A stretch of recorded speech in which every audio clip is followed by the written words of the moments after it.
Oke, baiklah Bapak Ibu Saudara, salam sejahtera bagi kita semua. Selamat kita berjumpa kembali dalam channel Paulus Pinonto Antirayo di program Menang Bersama Yesus. Saat ini saya akan menemani Bapak Ibu Saudara dalam beberapa waktu ke depan. Untuk itu, sebelum Bapak Ibu Saudara nonton video ini, jangan lupa tekan tombol subscribe dan komen, lalu kemudian Bapak Ibu bisa share dan like sebanyak-banyaknya. Lalu jangan di skip video-video saya, atau Bapak Ibu Saudara jangan dilewati video-video ini, tonton terus sampai selesai, sampai akhir, agar Bapak Ibu Saudara mendapatkan notifikasi khotbah-khotbah atau renungan-renungan dari saya. Dan terima kasih kepada Bapak Ibu Saudara yang sudah subscribe channel ini. Semoga channel ini makin berkembang berkat dukungan atau support dari Bapak Ibu Saudara yang telah mendukung channel ini. Dan doa saya untuk Bapak Ibu Saudara agar Tuhan selalu memberkati, menyertai, memberikan kesuksesan dan damai sejahtera sukacita menjadi milik bagian Bapak Ibu Saudara. Jika Bapak Ibu Saudara membutuhkan layanan doa, silakan tinggalkan komentar di kolom komentar di bawah ini, atau bisa menghubungi kami di 0852 40 30 29 30. Dan tim doa kami, yaitu tim doa Yabes, akan mendoakan Bapak Ibu.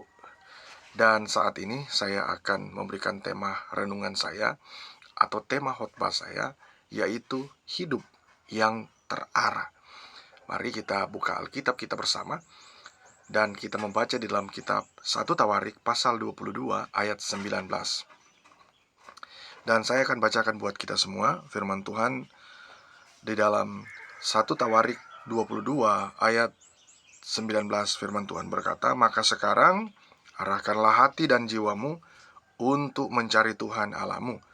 Mulailah mendirikan tempat kudus Tuhan Allahmu, supaya tabut perjanjian Tuhan dan perkakas kudus Allah dapat dibawa masuk ke dalam rumah yang didirikan bagi nama Tuhan." Bapak Ibu Saudara, firman Tuhan ini mengingatkan kepada kita tentang suatu peristiwa yang sebenarnya adalah terkait juga dengan Daud, ya, di mana ini disampaikan oleh Tuhan, ya, kepada Salomo, atau juga ketika Daud berbicara dengan Salomo, maka ada instruksi yang Tuhan berikan kepada Daud sehingga dia dapat berkata bahwa anaknya dialah yang akan membangun atau mendirikan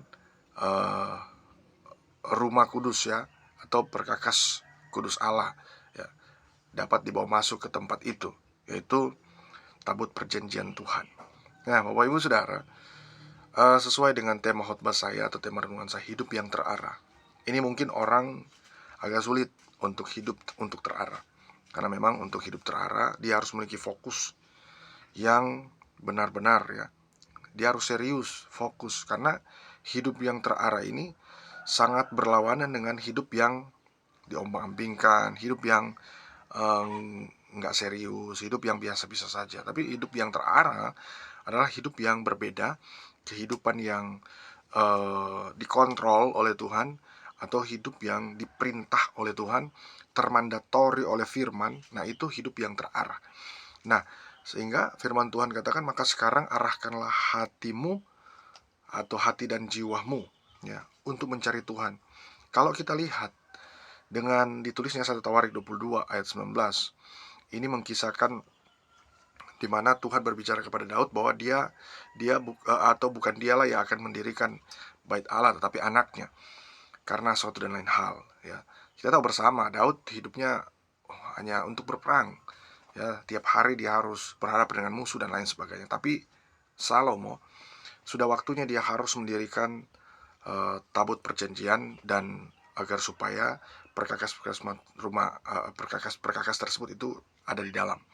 Nah, Bapak Ibu Saudara, ini berarti sebenarnya menunjukkan kepada kita bahwa kita sebagai orang percaya ini harus hidup yang terarah. Bukan berarti Daud tidak terarah.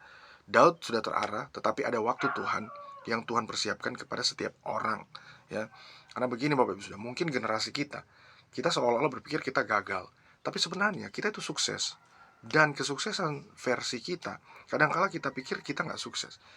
Lalu kemudian kita mengukur kesuksesan kita dengan anak kita. Kita berpikir dan kita bilang bahwa anak kita lah yang sukses dan kita yang nggak sukses. Sebenarnya kita sukses, ya, dan hidup kita terarah.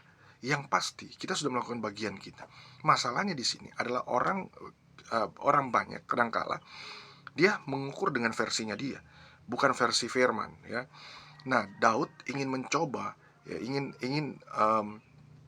ingin melakukan atau ingin mendirikan tabut perjanjian atau mendirikan tempat kudus, atau bait Allah, ya, seperti itu. Tetapi kan Tuhan tidak meluaskan, Tuhan tidak mengizinkan, atau Tuhan tidak mengiyakan agar dia yang mendirikan tempat ibadah tersebut, tetapi yang mendirikan tempat kudus Tuhan itu adalah Salomo. Lagi pula Salomo itu, kata Daud, bahwa dia memiliki tukang-tukang dan lain sebagainya untuk membangun rumah Allah. Berbeda dengan Daud seperti itu, yang hari-hari hidupnya hanya berperang. Dan di sini ada beberapa cara agar kita memiliki hidup yang terarah. Cara yang pertama, agar kita memiliki hidup yang terarah, kita bisa lihat di dalam kitab Mazmur pasal 37 ayat 5. Kitab Mazmur pasal 37.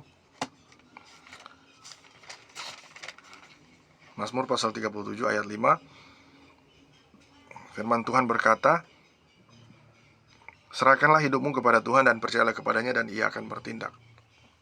Nah, cara agar hidup kita terarah, Bapak Ibu Saudara, yang kadang-kala kita nggak ngerti, bagaimana sih cara agar supaya hidup saya ini terarah.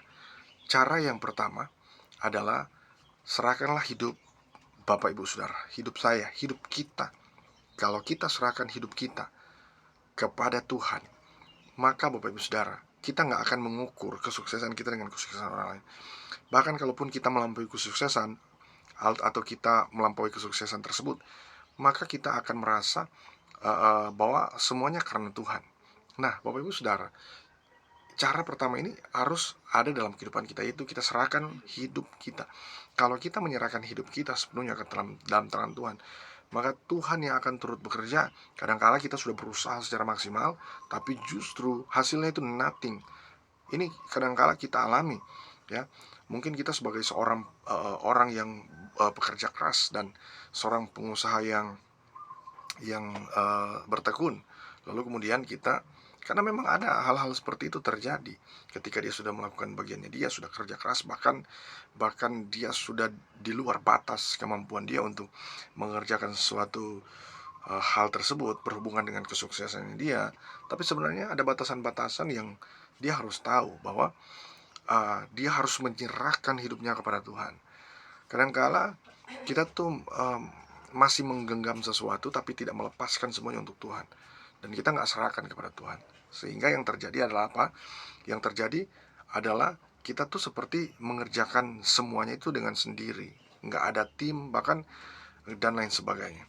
Nah, cara kedua agar kita memiliki hidup yang terarah, kita harus percaya kepada Tuhan. Nah, ketika kita serahkan semuanya kepada Tuhan, maka kita harus percaya kepada Tuhan. Jangan ketika kita sudah serahkan semuanya kepada Tuhan, kita masih bimbang dan ragu, kita nggak percaya lagi sama Tuhan karena berpikir bahwa itu semuanya tidak akan kembali dan sebagainya. Nah, kalau kita sudah serahkan kepada Tuhan, kita percaya sepenuhnya kepada Tuhan. Bapak Ibu Saudara, banyak orang itu sudah menyerahkan hidupnya kepada Tuhan, sudah menyerahkan semuanya kepada Tuhan, tapi dia ingin ambil lagi. Nah, ini orang yang tidak berintegritas, ya.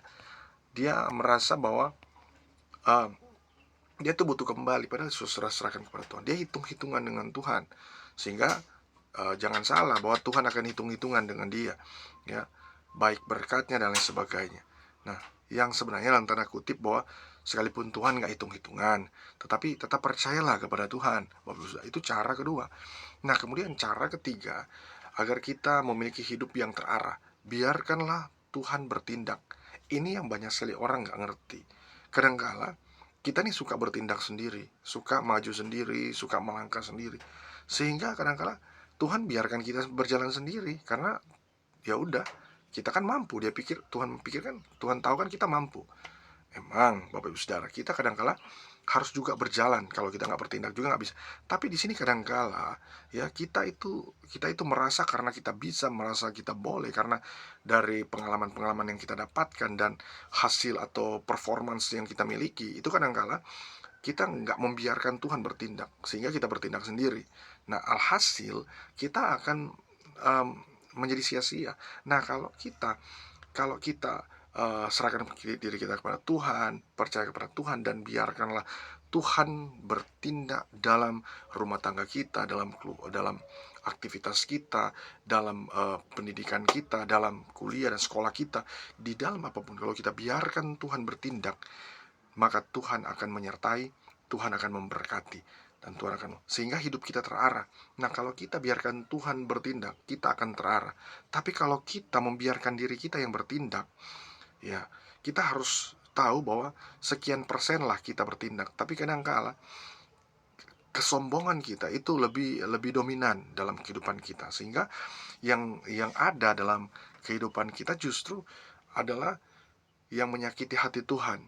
Ya, suatu ketika ada beberapa raja yang ditegur oleh Tuhan, ya, di dalam perjanjian lama, karena mereka mengandalkan kuda-kuda mereka, mengandalkan alat transportasi mereka, mengandalkan segala apa yang mereka miliki, ya, mengandalkan semua, sehingga suatu ketika mereka ternyata tidak lagi membiarkan Tuhan bertindak. Karena apa? Karena mereka sudah bertindak dengan fasilitas yang mereka miliki dan lain sebagainya. Tapi kalau kita mau hidup kita terarah, kita biarkanlah Tuhan bertindak dalam hidup kita, dan Tuhan dimuliakan atas segala-galanya. Maka marilah Bapak Ibu Saudara, kita tetap percaya kepada Tuhan dengan sungguh-sungguh lagi, maka Tuhan akan memberkati kita. Semoga video ini dapat bermanfaat bagi kita semua, dan Tuhan Yesus memberkati.